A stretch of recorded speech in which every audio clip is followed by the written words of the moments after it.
कौमी cricket team के wicketkeeper batsman और वनडे टीम के कप्तान मोहम्मद रिजवान ने फास्ट बॉलर नसीम शाह का मोबाइल तोड़ डाला। नसीम शाह के गिले शिकवे, ऐसा क्या हुआ, आइए जानते हैं।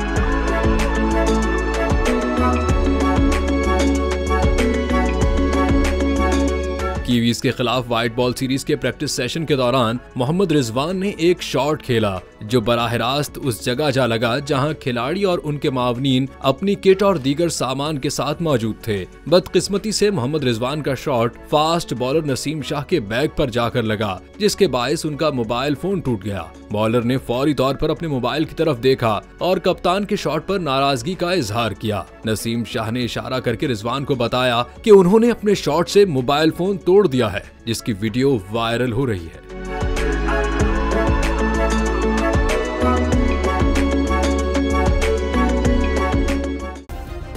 सब्सक्राइब करें और बेल दबाएं ताकि कोई खबर रह न जाए।